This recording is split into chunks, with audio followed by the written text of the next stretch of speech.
up, everyone? So Nick and I are here for a quick and dirty battle report. It's 2,400 points. I brought my high elves and he's using Lizardmen. So we'll just take a look at the deployment now. So for me, I got 5 reavers with spears and bows. This guy counts as a musician. Bolt thrower on either end of my deployment zone. Then I got 15 silver helms, 19 Phoenix Guard with my general, Archmage.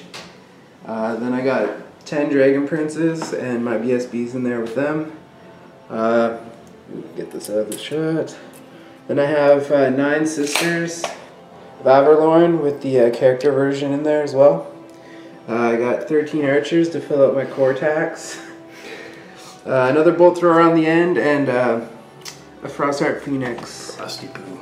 I took Shadow and I'm at level 4, so I got Miasma, the Withering, Akram's Mind Razor, and the Pendulum. So hopefully that'll help me take out Nick's stuff. Speaking of which, here's Nick with his army. So shocking, I took Lizardmen. What? So I got 2 units of Skinks here, skirmishing. Salamander hiding here behind the hill. Unit Cold One Rotters, one with Scar Veteran, great weapon. Old Blood, great weapon. 10 Skink Skirmishers, a unit 28 Temple Guard with Slan, another Skink Skirmisher unit, another Salamander, 25 Saurus, and 3 Pterodons that are still in progress. Awesome, and you took Wandering Deliberations? Yeah, so I get all the signature spells. My magic's not been working for me whatsoever. Yeah, that's fine. So you want to do our roll off to see who goes first? Roll to see who goes first. Alright. So you got a 6 and I got a 2. So, Lizards will go first. Alright, so we'll come back after turn 1. Yep. Alright, so we just finished turn 1. Nick, what'd you do your turn?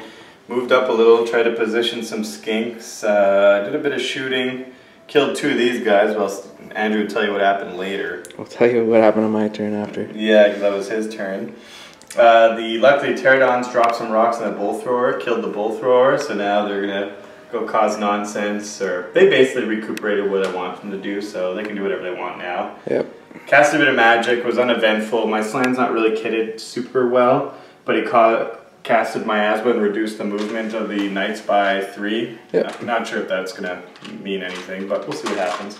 Yeah, other than that, it's just kind of setting things up and trying to get a bit of damage in before it's a clash. That's it.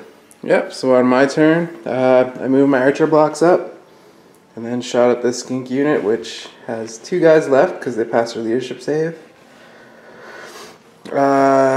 Shooting here, I whittled a couple skinks off this unit. In my turn, I charged the reavers into the skinks that were right here. 1 combat and then chased them down, and then these guys broke from it. Yeah, let me remind you, I did 4 wounds and you did 4 5-up saves. Yeah, I rolled 3 6s and a 5 to save these 3 bros. Champions.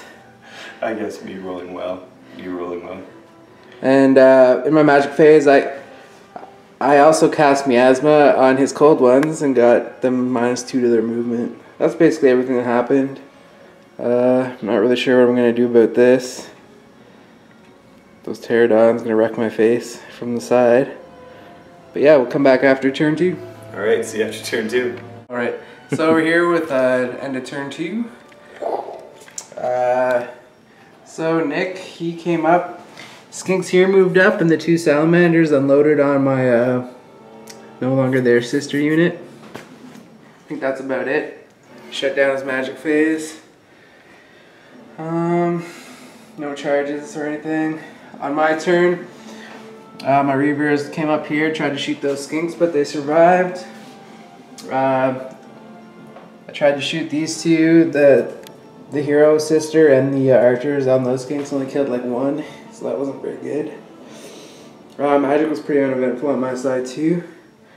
I got the Miasma off on them, so their movement is reduced by 2, but other than that, not a whole lot.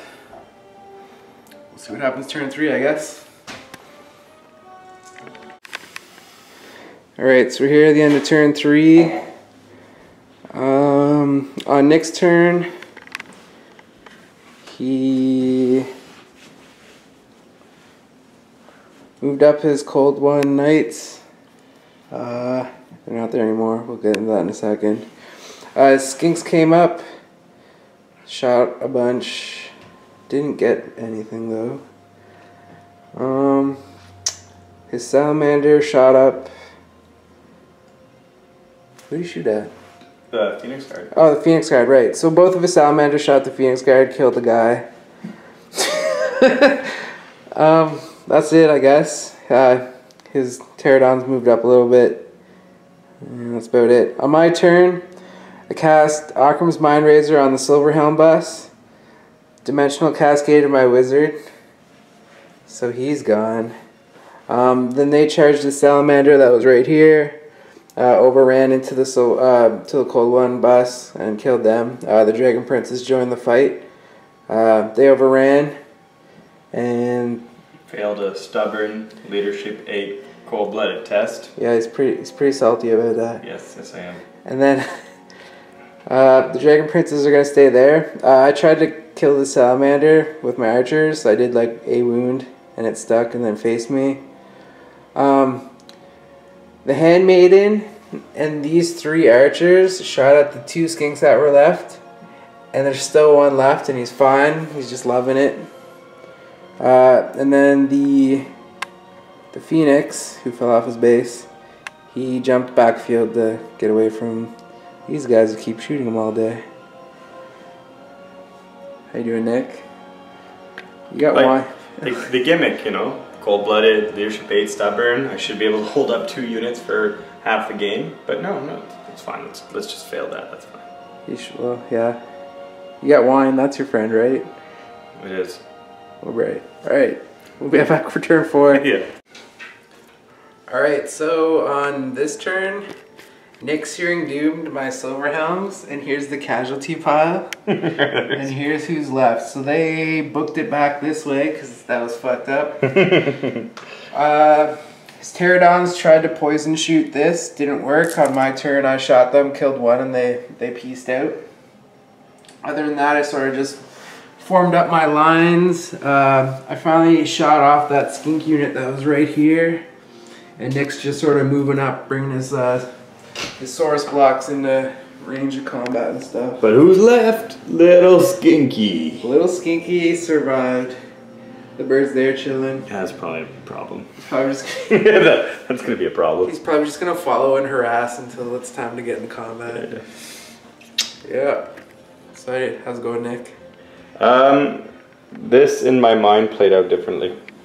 Yeah? Yeah. Alright, well we'll see how it goes at the end. Yeah. Yeah. Turn 5 recap. Go.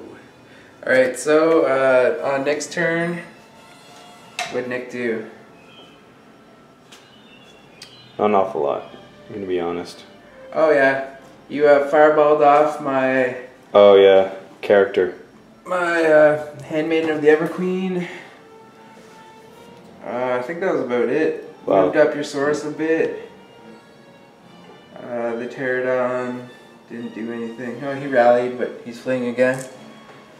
And that's about it.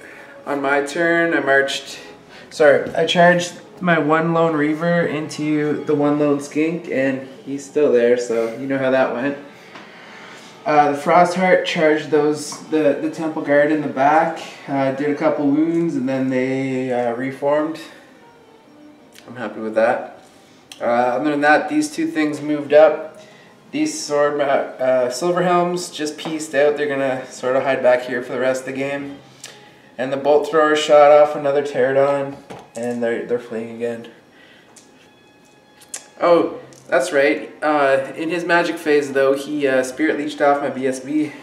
That was pretty brutal. So I have no characters left. It's all just foot troops. I'll be alright. I got this one. I got it, yeah. Anyways, we'll come back for the last round recap. Alright, so it's the end of the game. Last turn. Didn't really do anything. My Bolt Thrower finally killed the last Pterodon. then my 2 big blocks that were left held. The Phoenix survived with 1 wound, took out a bunch of Temple Guard. Not enough to break the unit though. The Skink and the Reaver still fighting. It's the end of the game though, so they both live. Good for them. Other than that, Nick moved his Source block back to prevent the charge from these 2 blocks. And then he miasma the Dragon Princes just to make sure they couldn't make that charge. Other than that, that's about it. So tallied up the points and I came out with like about a 125 point lead. So I just sneaked it out. More of a tie really, I guess. Kind of sucked losing my caster. That really sort of put a damper on my magic dominance, because up until then I pretty much had it with the Book of Hoth, just rerolling that 1 dice every time. Just shutting down Nick's magic phases, at least for the important spells. But after that he unleashed on my Silver Helms and they took it pretty hard. Yeah, other than that, like, I think I stuck to my plan and it sort of helped. Basically I screened my 2 night buses with my archers. I was trying to clear away the skinks, and then I was just going to follow up behind. The pterodons coming in on my flank though had me worried. I wasn't sure if he was going to rear charge me or not, and he didn't, so that worked in my favor at least, because that was my big worry. And then once his cold ones came up, he basically gave me that unit, because he lined it up where both my night blocks can get in there, and I mind razored one of them, so they sort of cleaned up. He did get unlucky though, because his old blood did have the Crown of Command and failed it, so that was pretty rough. He was kind of salty. Other than that, I don't know. How'd you think the game went?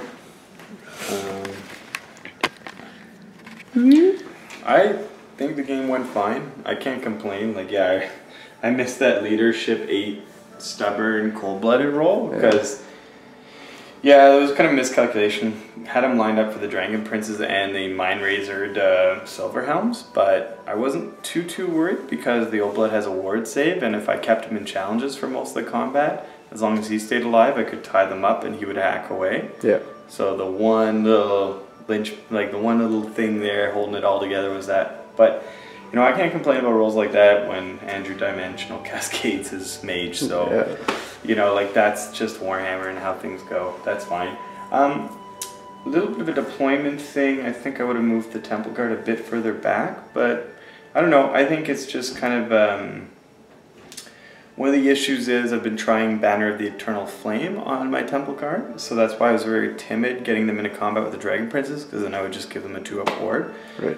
So you know, that's what happens, right? You want to put that on there to get rid of regen, but then you'll have units that you'll get armies that have ward saves. Like the Elves are really good at that. They had a ward save. The Dragon and Princes have that ward save, and they had Banner of the World Dragon. And then he was really good at keeping his Silver Helms away from things that were risking them. And then, but he did take a risk by getting him in there, and it relied on Occams, and it worked out for him. So, you know, that's kind of what it is. You take calculated risks. Sometimes it pans out, sometimes it doesn't. So I was still good at, like, mid-game was, like, kind of conserve points. And yeah, that was basically my plan after it was, you know, once they got shot up, conserve points, you know, get as far away from the magic as possible, because nothing else can really threaten them. Yeah. That was basically my strategy here, try to take out this to, you know, start taking off little points and stuff. But yeah, hopefully get rid of the bird. But no, it's, I think, a pretty standard game. Yeah. Good back and forth. All right. Yeah, well, exactly. Thanks for watching. Follow us on Twitter. We'll have it in the show notes. Also check out the Canhammer podcast. We'll have that linked in the show notes as well. They're sort of like a tournament player podcast. There's also Geeks in the North for you hobbyists. Yeah. Sorry about kind of slow down a bit on the content upload. Yeah, we all had sort of busy schedule and jobs for the past week and a half or so. Yeah, so traveling. We're trying to get more people on staff to help deal with that kind of workload. So, you know. All right, so thanks for watching, and we'll see you in the next video.